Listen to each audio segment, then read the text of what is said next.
안녕하세요. 2달 만에 돌아오는데 월급날 돌아오듯이 엄청 빠르네요. 아니, 받는 월급날은 금방 안 돌아와요. 근데 주는 월급날은 엄청 빨리 돌아오죠. 아무튼 그 성경이 뭘 말씀하시는지 성경에 이렇게 꼭 집착하셔서 성경을 통해서 교훈을 받으시면 좋겠습니다. 오늘은 룻기를 할 건데요. 룻기 구약 성경입니다. 402페이지. 근데 원래 이것도 조금씩 한 장씩 나눠서 하면 많이 살펴볼 수 있어서 참 좋을 것 같은데 이게 이제 1장에서 4장까지 있는 거여서 오늘은 전체적으로 보는 말씀을 하겠습니다. 그래서 혹시 기회가 되면은 또 조금씩 뜯어보면서 이게 이 말씀은 사실 씹을수록 맛이 있거든요. 그래서 조금씩 많이 꼭꼭 씹어 먹으면 좋은데 오늘은 좀 그렇게 못할 것 같고 전체적으로 흐름이 주는 어떤 교훈들 이런 것들을 좀 받았으면 좋겠습니다. 어떤 말씀을 전할까 고민을 하다가 룻기 2장 16절 2장 16절에 보면은 또 그를 위하여 곡식 다발에서 조금씩 뽑아버려서 그에게 줍게 하고 꾸짖지 말라 하니라. 이 말씀이 딱 들려졌어요. 그래서 매체를 통해서 제가 뭐 이렇게 딱 계시가 온 게 아니고 매체를 통해서 이 말씀이 딱 전해지더라고요. 그래서 이걸 좀 자세히 봤으면 좋겠다 해서 하다가 같이 생각하면 참 좋겠다, 유익이 되겠다 그런 생각으로 말씀을 준비했습니다.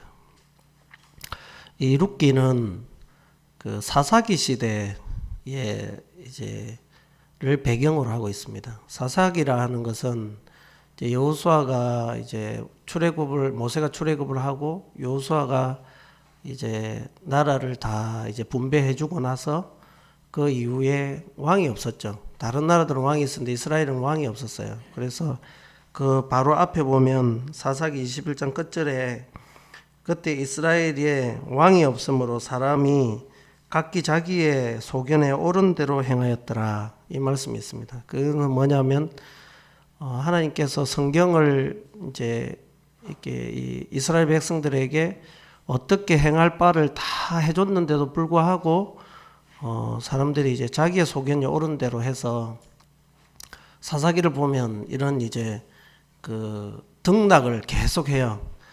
어떤 잘 됐다가 또 하나님을 버려서 완전히 골짜기로 내려갔다가 또 정신을 차려 보고 이제 또 상승세를 탔다가 또 좀 잘 되니까 또 하나님을 버려서 저기 골짜기로 내려갔다가 이제 이렇게 하는 마치 인생을 보는 것 같은 이제 그런 것들을 보는데 그 와중에 사사기는 그렇게 행복한 책은 아니거든요. 그런데 이제 그 와중에 이 룻기라는 책이 가운데 딱 들어가 있어요. 보통 이제 학자들은 기드온 시대이지 않을까라고 생각을 하고 있습니다. 그래서 그런 배경을 가지고 있어서 이 책을 읽어보면 되게 행복하거든요.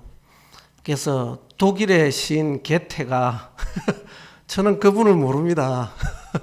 근데 그분이 짧지만 아주 훌륭한 작품이라고 얘기를 했습니다. 그 정도로 이거는 사람들에게 되게 이제 행복하게 하는 그런 거예요. 시어머니가 읽으면 이런 며느리를 받아들이고 싶고 며느리가 읽으면 이런 시어머니를 만나고 싶은 그런 책이에요. 그래서 이제 그런 이제 아주 행복한 책인데 제가 오늘 보고자 하는 관점은 두 가지입니다. 이익이냐 유익이냐 이런 관점이에요. 이익이냐 유익이냐. 그 다음에 두 번째로 가족과 특별히 성도들이 어떻게 행해야 하는가 하는 것에 대한 나침반 같은 그런 이제 관점에서 성경을 보겠습니다. 이익이냐 유익이냐를 조금 설명을 드리겠습니다. 뭐 그대로예요. 이익. 내가 어떤 행위를 하는 데 있어서 이것이 나에게 이익이 될 것인가? 그러면 그거는 이익을 따라가는 거예요. 그런데 이것이 남에게 유익이 될 것인가 하면 완전히 판도가 달라지는 거죠. 자, 형제가 둘이 있습니다. 빵이 한 개 있어요. 나의 이익을 위하면 지가 먹어버리잖아요.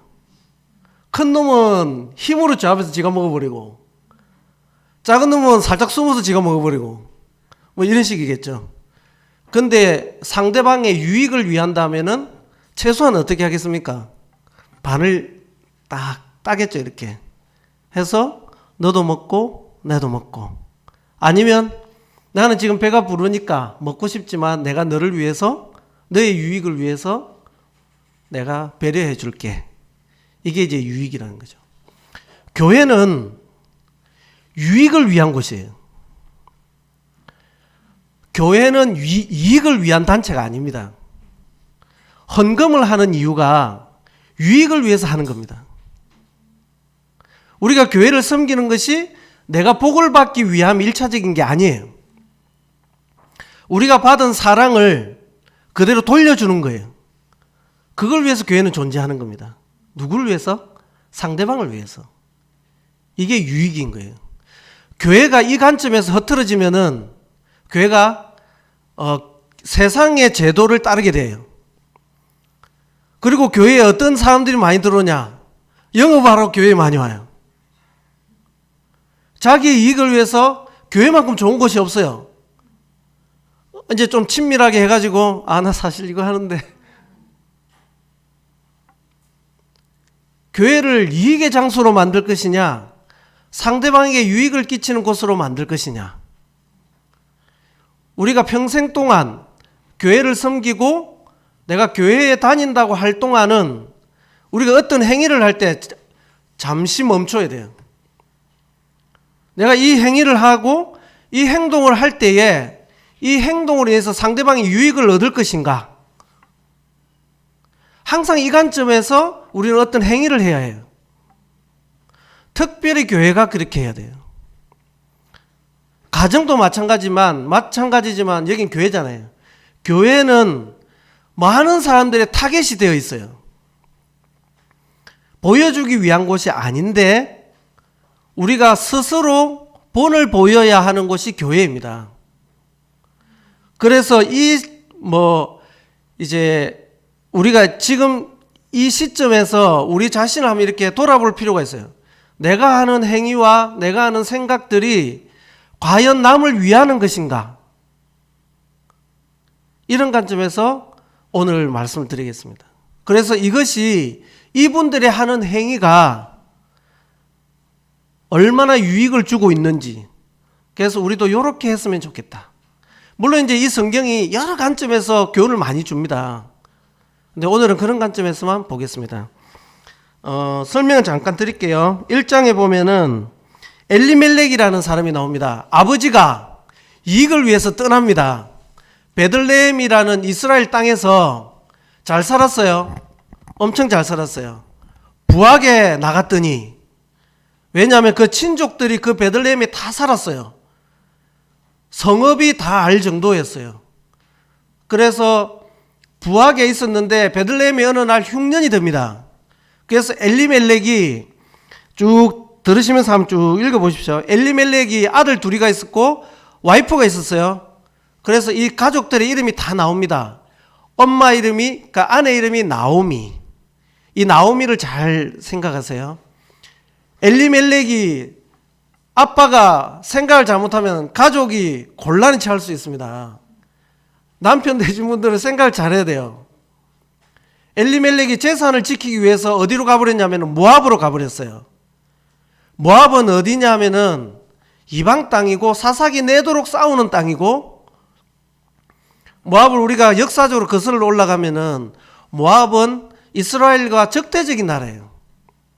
근데 모압 안으로 쑥 들어간 건 아닌 것 같고, 모압 평지 초지가 좋은 곳에서 살았던 것 같습니다. 어쨌거나 모압 땅으로 이거를 했어요. 지게석을 함부로 옮기는 것은 아니에요. 그랬더니 성경은 어떻게 결론을 짓고 있냐면은 10년쯤 살았을 때 딱 계산을 해보니까 남편이 죽었습니다. 엘리멜렉이 죽었어요. 두 아들이 거기서 다 죽었습니다. 그러니까 결론을 놓고 보면은 그냥 거기서 얻은 것이 없어요. 그래서 나오미가 돌아올 때 풍족하게 나갔더니 완전히 비어서 돌아왔다. 이렇게 고백을 하고 있어요. 우리가 어떤 판단을 내리느냐가 내 밑에 딸려있는 식구들이 어떻게 살아가는지 우리는 잘 고민해야 돼요. 그래서 이제 나갔습니다. 나갔더니 5절까지 다 죽고 아들 둘이 말론, 기럨 다 죽고 남은 여인이라고 해봐야 나오미, 두 자부. 이 자부가 며느리 둘이가 어디 사람이냐? 모압 사람입니다. 그래서 이제 여기서부터 이야기가 시작이 돼요. 하나님께서 왜 비어 돌아오게 했는지 그 하나님 계획이 다 있으시죠. 어쨌거나 비게 했고 다 죽게 했어요. 그래서 나오미가 생각을 합니다. 8절에 보니까 소식을 들어보니 베들레헴이 이제 다시 약간 풍족하게 됐어요. 그래서 나오미가 고민을 해요. 안 되겠다. 내가 여기서 혼자 사는 것보다 고향으로 돌아가야겠다. 그래서 돌아오려고 합니다.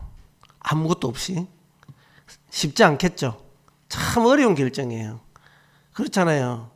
잘 됐기라고 나갔는데 비어서 돌아와 보세요. 그게 참 어려울 것 같아요. 저도 이걸 생각해 보면. 잘 됐기라고 갔는데 금이 한양은커녕 쫄딱 마이가 돌아오니까 그 친족들을 볼 면목이 없잖아요. 그런데 나오미가 여기서 참 잘한 생각이었어요. 우리가 이렇게 잘못된 판단을 했을 때 빨리 돌아오는 것이 현명한 겁니다. 나오미를 통해서 보면. 그래서 돌아와요. 돌아올 때 이 시어머니가 참 현명하신 분이에요. 이제 이 두 며느리에게 권합니다. 어떻게 권하냐면은, 자, 이제 나는 내 땅으로 갈 거다. 큰 며느리, 둘째 며느리 이리 와봐라. 해가지고 어떻게 하냐면은, 너희는 모압 사람이 아니냐. 그리고 너희는 너무 젊다. 젊은데 나에게는 아들이 더 이상 없다. 옛날에는 이제 그 율법에 따르면 형이 있고 동생이 있으면 형이 죽으면 그 동생이 그 형의 와이프에게 장가를 들어서 그 집안의 대를 잇도록 했어요. 율법이 그렇게 되어 있습니다. 그런데 내가 이제 애를 새로 낳아서 너희들에게 주려고 하니까 너무 너희는 아직 젊은데 이는 안 될 일이다. 그래서 그냥 나 혼자 돌아갈 테니 너희들은 너희의 조상에게로 가라. 시어머니가 두 며느리를 보내줘요.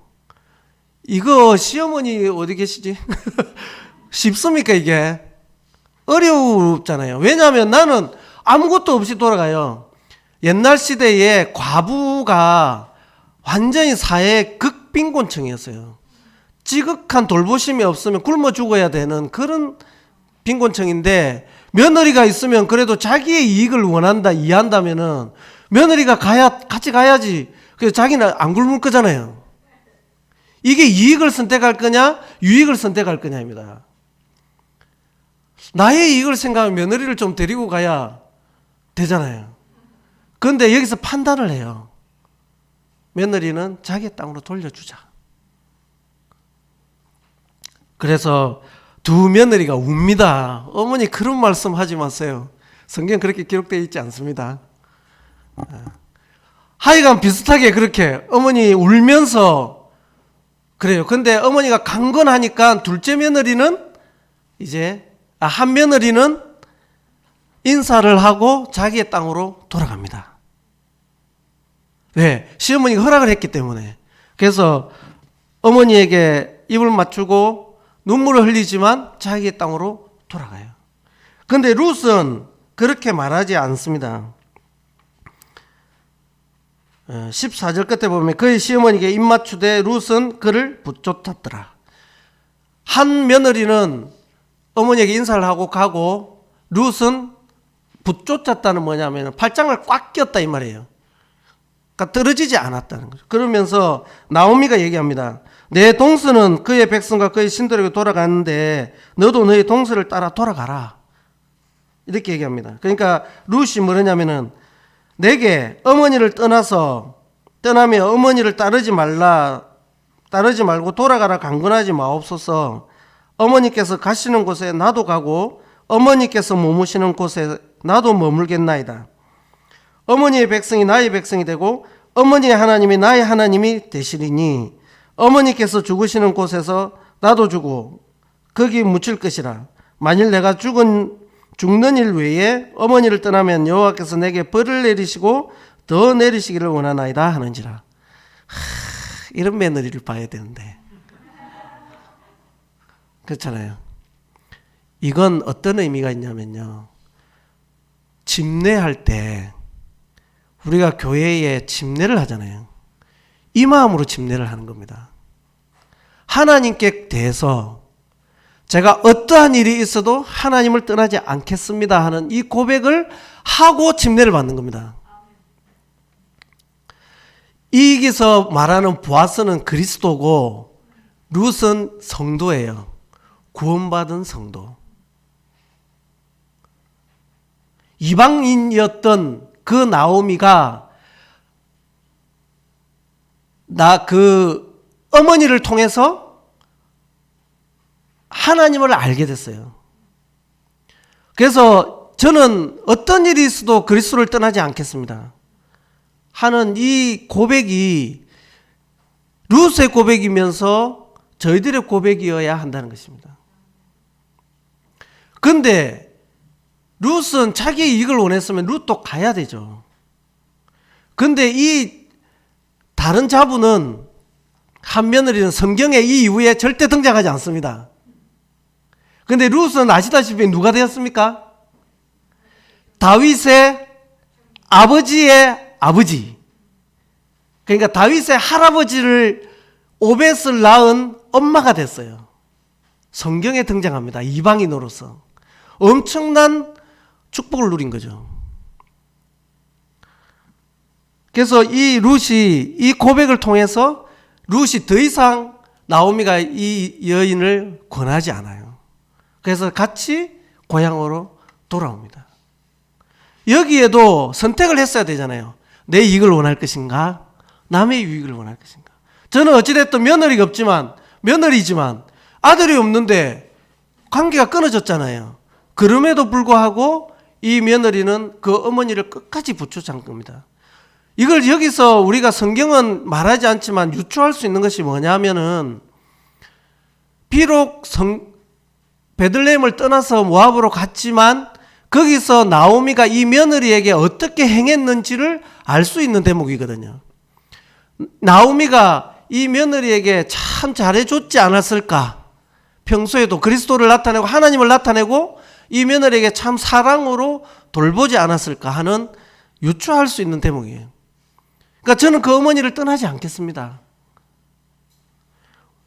나오미가 잘못했어도 이 룻이 그렇게 할 수 있는 성품을 가졌다고는 볼 수 있지만 이 나오미가 룻을 그 며느리 둘을 보내줄 정도면 그런 성품을 가졌을 거라고 봐요. 자, 이렇게 해서 둘이가 돌아옵니다.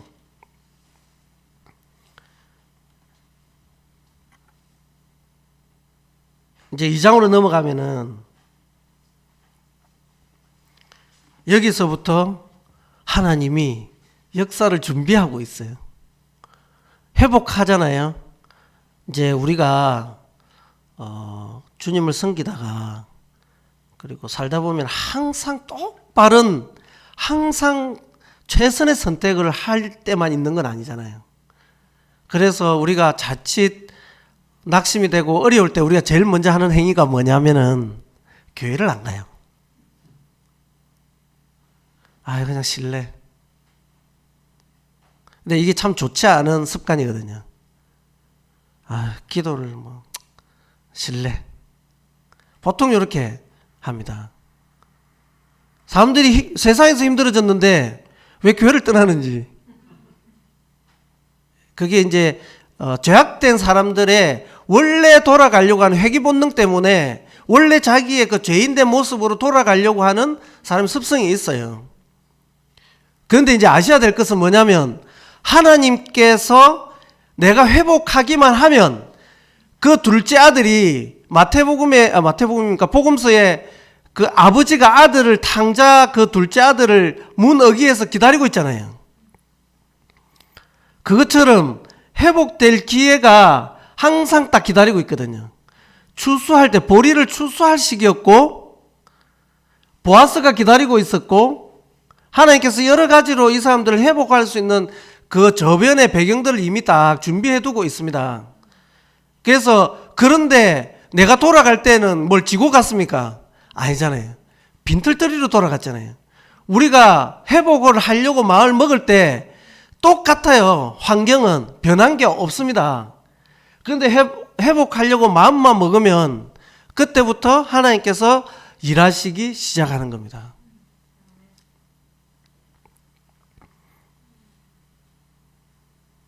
보아스가 그래서 성경 2장에 뭐냐면 나오미의 남편 엘리멜렉의 친족으로 유력한 자가 있으니 그의 이름은 보아스더라.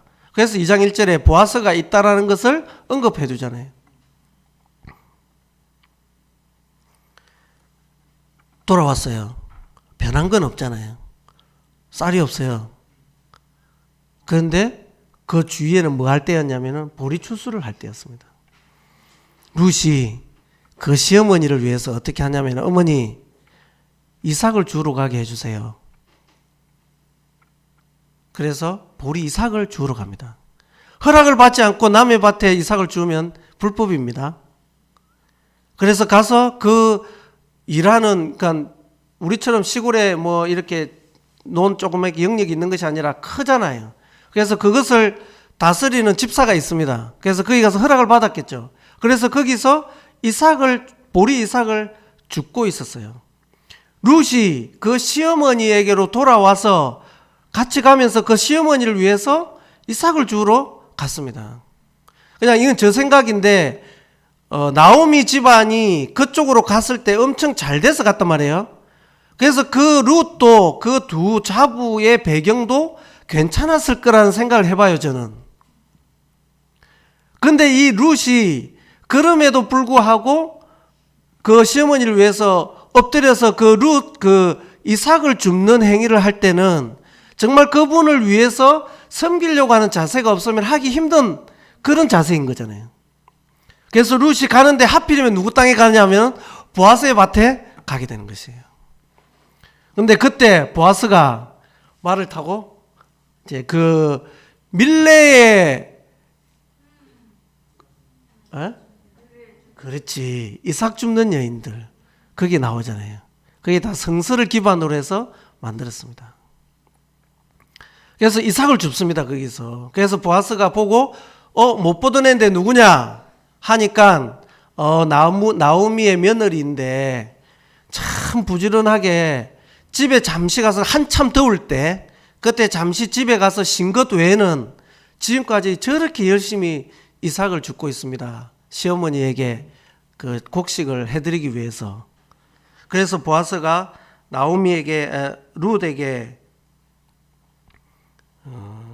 오죠. 보아스가 8절에 보면은 내 딸아 들으라 이삭을 주러 다른 밭에 가지 말며 다른 밭에 가지 말며 여기서 떠나지 말고 나의 소녀들과 함께 있으라. 여기 소녀는 이제 이 사람들의 하인 종들 같이 이삭을 줍는 사람들인데 곡식을 이제 몇 단을 이제 거두는 사람들이에요. 그들이 베는 밭을 보고 그들을 따르라. 내가 그 소년들에게 명하여 너를 건드리지 말라 하였느니라. 목이 마르거든 그릇에 가서 소년들이 길어온 것을 마실지니라. 이렇게 하니까 이제 룻이 너무 감동스럽잖아요. 그래서 어찌하여 저를 돌보십니까? 이렇게 하니까 보아스가 11절에 이렇게 얘기합니다. 내 남편이 죽은 후로 내가 시어머니에게 행한 모든 것과 내 부모와 고국을 떠나 전에 알지 못하던 백성에게로 온 일이 내게 분명히 알려졌느니라. 알려졌대요. 다 듣고 있다는 거예요. 다 보고 있습니다. 우리의 일거수일투족, 우리의 심, 우리의 하는 행위들, 이런 것들을 하나님은 알고 있고 보고 계세요. 우리의 노력, 수고, 이런 것들이 있어요. 하나님께서 그것을 은혜로 갚으시는 겁니다. 그래서 그 소년들이 밭에 있으면 이제 이렇게 이제 건드리지 못하도록 보아스가 이 사람을 지켜줬어요. 그리고 소년들에게 뭐라고 얘기했냐면 16절에 또 그를 위하여 곡식 다발에서, 곡식을 이렇게 낫으로 베잖아요. 베면 다발이 생기지 않습니까? 다발이 생기면은 그걸 일부러 하나도 원래 흘리면 안 되잖아요. 저는 그 시골에서 나락 뺄 때 흘리면 엄마한테 확 혼났거든요. 이 막 일하기 싫어가지고 나락을 한 서너 개씩 해가지고 낫으로 이렇게 빼잖아요. 그러면은, 그거 다 흐른다고 이제 못하게 해요. 그랬는데 이 보아스는 거꾸로 얘기한 거예요. 빼가지고 조금씩 버려라. 버려서 룻이 줄 수 있도록 다발에서 조금씩 뽑아 버려서 그에게 줍게 하고 꾸짖지 말라. 특별하게 보호하시는 겁니다. 그래서 한 에바, 한 말을 가져갔어요.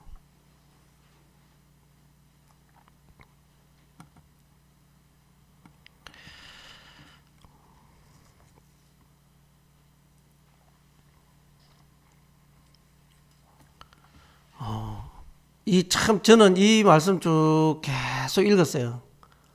단에서 뽑아버려서 그가 죽게 하라. 이 보아스도 룻의 유익, 나오미의 유익을 위해서 이렇게 행하는 것입니다. 보아스 참 괜찮은 사람이네. 이렇게 생각할 일이 아니라는 거예요. 우리는 어떤 행위를 하고 있느냐, 이걸 얘기하고 싶은 겁니다. 우리는 어떤 행위를 하고 있느냐? 교회에서 나의 이익을 위해서, 내가 뭔가를 좀 챙기기 위해서 그렇게 나 위주의 삶을 살고 있는지, 어떻게 하면 저 사람이 좀 더 유익을 얻을 수 있을지 내가 그것을 고민하고 있는지. 교회는 유익을 끼치는 곳입니다. 말씀드렸지만. 그래서 내가 능력이 되는 한 이 사람들에게 어떤 은혜를 베풀 것인지, 따뜻한 말 한마디라도 해줄 것인지, 어떻게 이 사람에게 좋은 말을 해서 이 사람이 힘든 마음을 거두게 할 수 있을 것인지 해줘야 한다는 것이죠. 여기 삼박자가 딱 맞아요. 나오미, 룻, 보아스. 이 삼박자가 안 맞으면은 언젠가는 삐걱대요. 계속 어떤 사람은 자기 이익을 위해요. 어떤 사람은 계속 그 밑빠진 독에 물을 부어줘요. 그러면 기울잖아요. 교회는 기울면 안 되잖아요. 약한 자도 있고 강한 자도 있습니다. 그래서 그것을 균형을 잘 맞추는 곳이 교회인 것이에요. 특별히 그런 곳입니다. 그런데 참 재밌는 일이 또 발생합니다. 나오미가 룻을 데리고 왔잖아요. 3장에 가면은 이렇게 얘기합니다. 3장 1절에 룻의 시어머니 나오미가 그에게 이르되 내 딸아 내가 너를 위하여 안식할 곳을 구하여 너를 복되게 하여야 하지 않겠느냐. 이게 오늘 말씀드렸던 드리려고 하는 제목인데, 너를 복되게 하여야 하지 않겠느냐. 나오미의 마음이 룻을 볼 때 요 마음이었어요. 어떻게 해야 쟤는 나를 따라왔지만 저 젊은 아이를 내가 계속 데리고 있을 수는 없고 얘를 어떻게 해서 행복하게 만들어줄까. 나오미가 내가 어떻게 해야지 얘를 복되게 하지? 그 고민을 나오미는 한 거예요. 그래서 나오미가 고민한 것이 어떤 방법이었냐면은 여기서 이제 기업을 물은다는 이야기가 나오는데, 추수를 하잖아요. 그러면은 곡식단이 많잖아요. 그러면 도둑이 많이 들거든요. 그래서 곡식을 추수할 때 거기서 잡니다. 잔다고 합니다, 사람들이. 그래서 보아스가 거기에서 이제 곡식 하고 나면 이제 피곤하잖아요. 그래서 저녁 먹고 한잔하고 뭐 했겠죠. 이러면서 이제 쉼을 하기 위해서 이렇게 군데군데 이렇게 곡식단을 모아놓은 곳에서 잔대요. 그래서 보아스가 그 곡식단 끝에서 다 먹고 하고 나서 잠을 들 때에 이 시어머니의 마음이에요. 보내야 되는 거예요. 이제 내 며느리지만 이 사람의 유익을 위해서 이제 보내야겠다. 그래서 너는 목욕 제기하고, 이게 나쁜 의미가 아닙니다. 기업을 물을 자가 보아스밖에 없다고 나오면 생각한 거예요. 그래서 보아스에게로 그 보아스가 어디서 자는지, 어느 그 집단이 있으면 거기 이제 곡식단 어느 쯤에서 자는지 잘 봐뒀다가 그가 잠들 때에 그 발끝에, 발치에 어두우니까 그 발치에 있어라, 이렇게 얘기를 해요. 그러면 보아스가 너에게 행할 일을 알려줄 거다. 그러니까 시어머니는 자기 며느리를 자기 아들의 며느리잖아요. 그런데 이 사람의 유익을 위해서 다른 사람에게 시집 보내주고 싶은 거예요. 이제 그래서 이 3장에 보면은 보아스가 깜짝 놀래요. 누구냐? 이렇게 해요. 너는 누구냐? 그러니까 룻입니다. 이렇게 얘기해요. 8절에 보면 밤중에 그가 놀라 몸을 돌이켜 본즉 한 여인이 자기 발치에 누워 있는지라. 이르되 내가 누구냐? 대답하되 나는 당신의 여종 룻이오니 당신의 옷자락을 펴 당신의 여종을 덮으소서. 이는 당신이 기업을 물을 자가 됨이니이다. 이렇게 얘기해요. 물은다는 것은 대갚아 준다, 이런 뜻입니다. 예, 그래서 기업 물을 자가 됨이니이다. 근데 이제 조금 다르게 얘기를 해보면요, 일반적으로는 이때는 남자가 그 일하러 온 여자들을 이렇게 범하는 것에 대해서 크게 사회적 이슈가 되지 않는, 그래서 충분히 그럴 수 있는데, 보아스는 어떻게 했냐면은, 이 보아스는 율법에 철저히 근거해서 이 룻에게 대합니다. 제가 조금 이따 찾아보겠지만, 그래서 이 사람을 함부로 범했다가는 이 사람은 기업을 물을 수 없게 돼요, 룻이. 그래서 이 밤에 이 사람을 그냥 조용히 보내줘요. 보내주면서 옷자락을 펴라고 하면서 그 곡식을 6대를 대서 이고 갈 수 있는, 쥐어준이라는데 다른 성경에 이어줬다고 되어 있거든요. 이어주는, 머리에 이제 이고 갈 수 있는 최고의 무게로 시어머니에게 보내드려요. 그렇게. 그러면서 기다려라. 내가 나보다 너에게서 더 가까운 친척이 하나 있는데, 그 사람을 통해서 그 사람이 너를 기업을 물어주지 아니하면 그때는 내가 반드시 물어주겠다, 약속을 해줘요. 그래서 이제 그 룻을 조용히 돌려보내줘요.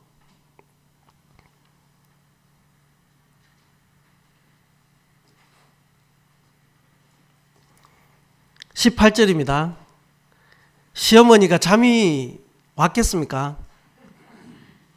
이런저런 생각이 참 많지 않았겠습니까? 이에 시어머니가 이르되 내 딸아, 이 사건이 어떻게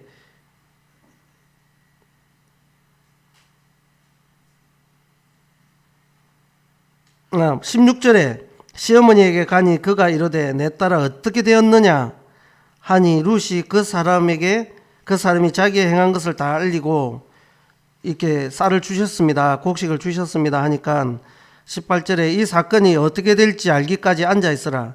그 사람이 오늘 이 일을 성취하기 전에는 쉬지 아니하리라. 하나님께서 저희들의 필요를 아시고 우리의 사건이 기도하고 있는 내용이 끝날 때까지 하나님께서는 졸지도 주무시지도 않고 그렇게 제일 좋은 길로 인도해 주실 거예요. 이 보아스의 이 행위를 그리스도의 모습으로 비추어서 하나님 앞에 우리가 있으면 참 좋겠다는 생각을 합니다. 여기 잠깐 손을 두시고 그 레위기서를 잠깐 볼게요. 레위기서 25장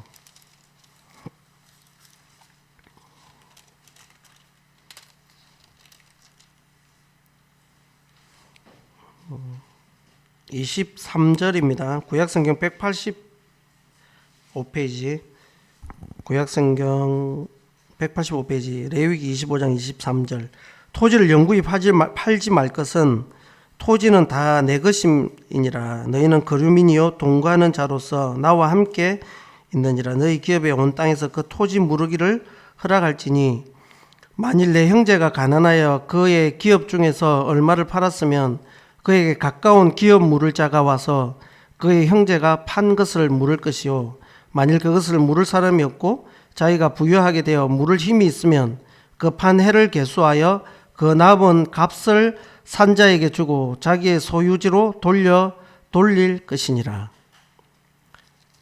그 다음에 신명기서 있습니다. 신명기 25장입니다.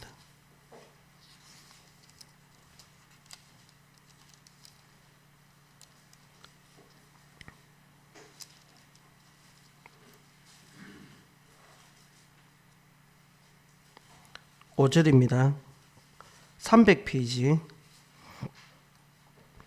형제들이 함께 사는데 그 중 하나가 죽고 아들이 없거든 그 죽은 자의 아내는 나가서 타인에게 시집가지 말 것이요 그의 남편의 형제가 그에게로 들어가서 그를 맞이하여 아내로 삼아 그의 남편의 형제된 의무를 그에게 다 행할 것이요 그 여인이 낳은 첫 아들이 그 죽은 형제의 이름을 잊게 하여 그 이름이 이스라엘 중에서 끊어지지 않게 할 것이니라.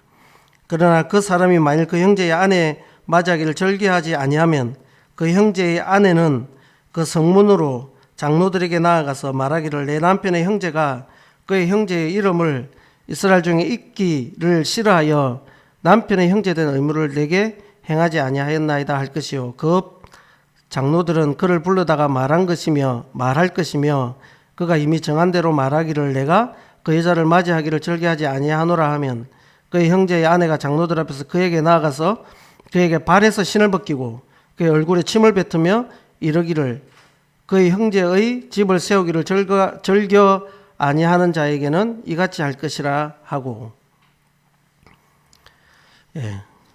이런 이제 율법이 있습니다. 그 집안의 대를 잇게 하기 위해서 이제 이스라엘의 그 집안이 그 대가 끊어지지 않게 하기 위해서 하나님께서 보호하신 장치가 있어요. 그래서 보아스는 이것을 알고 있어서 이 사사시대 때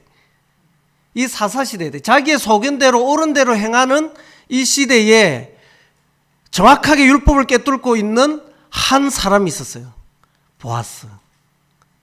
그 사람이 그 성경을 통해서 성경대로 기업을 물어주는 것입니다. 그래서 보아스가 아침 일찍 나아갑니다. 장로들을 데리고 와요. 너는 여기 앉으라.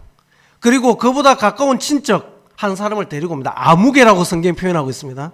이름을 언급할 가치가 없는 거예요. 왜? 뺨 맞을 사람이거든. 왜? 기업을 잊지 않기로 했기 때문에 성경은 이 사람을 아무개라고 표현한 거예요. 아무개에게 룻 집안에 땅이 있는데 이것을 이제 나오미가 팔려고 한다. 네가 기업을 물어줄려냐? 너 다음에는 낸데 내 다음에는 아무도 없어. 그래서 네가 물지 않으면 내가 물어야 해. 당신은 어떻게 할래? 이렇게 물으니까 처음에는 이 사람이 아무개 씨가 어떻게 얘기하냐면은 좋다. 그 땅을 내가 살게. 이렇게 얘기합니다. 그러다가 한 가지가 더 있는데 룻도 거두어들여야 된다. 그리고 그 룻의 난 아들을 나오미의 집안에 줘서 그 대를 잇도록 해줘야 된다라고 얘기하니까 그 사람이 생각이 빠진 거죠. 그래서 난 안 할란다 이렇게 얘기했어요. 예, 그래서 신발을 던졌어요. 신발을 던진다는 것은 뭐냐면 포기. 그래서 이제 그 보아스가 그러면 절차를 따라서 내가 이 엘리멜렉의 집안의 그 땅을 물어주겠다. 도로 챙겨주고 내가 룻을 통해서 이 집안 대를 이어주겠다. 이렇게 얘기하는 겁니다.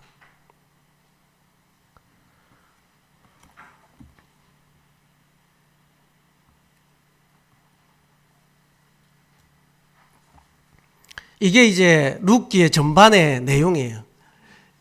그러니까 너무 이렇게 해도 길잖아요. 원래 저 말을 잘 못하는 사람이 말을 길게 한다 했는데 항상 죄송합니다. 그래서 이 보아스, 나오미, 룻 이 세 사람을 통해서 룻이 보아스에게로 들어가서 어떻게 되냐면은 아들을 낳아요. 그래서 나오미가 그 아들을 보호자가 돼요. 그래서 나오미의 그 엘리멜렉의 집안의 대를 이어줍니다. 룻은 어떻게 됐느냐? 아까 언급드렸듯이 오벳을 낳습니다. 그 아들이 오벳인데 그 오벳은 다윗의 할아버지인 것이에요. 이방인으로서 은혜를 잊게 된 것입니다.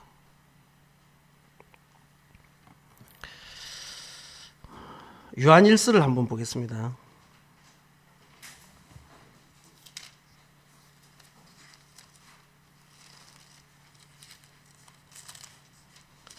신약 성경입니다. 신약 성경 4장. 아까 제가 좀 본 건데 4장 7절 12절입니다. 사랑하는 자들아 우리가 서로 사랑하자. 사랑은 하나님께 속한 것이니 사랑하는 자마다 하나님께로부터 나서 하나님을 알고 사랑하지 아니하는 자는 하나님을 알지 못하나니 이는 하나님은 사랑이십니다. 하나님의 사랑이 우리에게 이렇게 나타난 바 되었으니 하나님이 자기의 독생자를 세상에 보내시면 그로 말미암아 우리를 살리려 하심이라. 사랑은 여기 있으니 우리가 하나님을 사랑한 것이 아니요 하나님이 우리를 사랑하사 우리 죄를 속하기 위하여 화목제물로 그 아들을 보내셨습니다. 하나님의 사랑이 우리에게 임했고 그 사랑으로 우리가 교회에 모여 있어요. 그러니까 아까 제가 말씀드렸습니다. 이익이냐 유익이냐. 특별히 교회에서 성도들은 사랑으로 그분의 유익을 위한 행위와 말과 행동이 필요한 것이에요. 왜? 우리는 거저받은 은혜를 가지고 있기 때문에. 하나님께서 우리에게 은혜를 거저 주셨어요. 큰 은혜를 주셔서 그것을 지고 있는 사람들이에요. 그런데 우리 그걸 받고 in my pocket 내 오줌에 쏙 넣을 수는 없잖아요. 그런데 많은 사람들이 그 사랑을 받고 다고다고 하는 것이에요. 더 달라 더 달라 나만 챙겨달라. 왜 나를 안 챙겨주느냐. 이건 성숙한 사람들의 자세는 아니죠. 물론 성숙하지 않은 사람도 교회에 들어옵니다. 그래서 그 사람들을 가르치고 훈련해서 같이 성숙되게 하는 것입니다. 오랜 세월이 흘렀지만 성숙되지 않는 것은 생각해 봐야 되겠죠. 야고보서입니다. 같이 봐야 될 말씀이 있죠. 야고보서 2장 14절 373페이지. 내 형제들아 만일 사람이 믿음이 있노라 하고 행함이 없으면 무슨 유익이 있으리요. 그 믿음이 능히 자기를 구원하겠느냐. 만일 형제가 자매나 헐벗고 일용할 양식이 없는데 너희 중에 누구든지 그에게 이르되 평안히 가라 덥게 하라 배부르게 하라 하며 그 몸에 쓸 것을 주지 아니하면 무슨 유익이 있으리요. 이 내용은 헐벗고 일용할 양식이 없는 것은 아까도 말씀드렸듯이 과부나 고아, 교회 중에도 그런 분들이 있잖아요. 장애가 있어서 일을 할 수 없는 사람. 그리고 이 시대에 고아나 과부는 자기의 노력으로 뭔가 할 수 없는 사람이었어요. 그런 사람들에게 배를 굶고 왔는데 밥 많이 먹었나? 이렇게 하는 것은 형평이 안 맞다는 것입니다.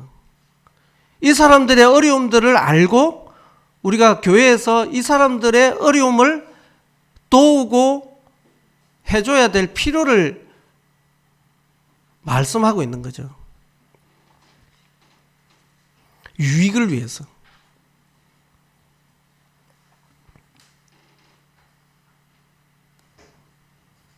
23절에 보면 이에 성경에 이른바 아브라함이 하나님을 믿으니 이것을 의로 여기셨다는 말씀이 이루어졌고 그는 하나님의 벗이라 칭함을 받았다. 왜 이 칭함을 받았냐면 아브라함이 이삭을 제단에 바쳤잖아요. 자기 아들을 하나님을 위해서. 그러니까 우리가 이것을 할 수 있는 행위의 근본 어떤 씨앗은 뭐냐면은 사랑이에요. 그리스도께로부터 받은 사랑, 그것을 믿는 믿음, 그리고 하나님께서 보아스가 그들에게 은혜를 베푸시는 그 은혜, 누린 그 경험을 통해서 우리가 더욱 상대방의 유익을 위해서 행할 수 있는 것인 거죠.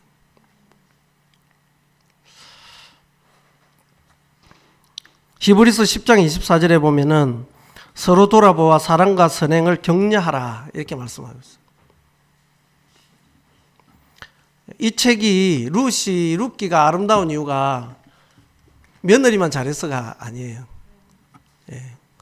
서로의 유익을 위한 그 사람들의 그 생각이 행위를 했고 그것을 통해서 아름답게 만들어진 책입니다. 우리 교회도 아름다운 책 한 권 씁시다. 예, 와, 이게 룻기에서 나왔던 그 모습을 이 교회에서 보고 있네. 괜찮죠? 예. 그래서 신약 성경에도 많은 부분들이 이런 이제 서로의 유익을 위해서 행해야 될 부분을 요구하고 있습니다. 그래서 우리가 오늘은 룻기를 통해서 조금 생각해 볼 수 있는 그런 시간이 되었으면 좋겠습니다. 예, 마치겠습니다.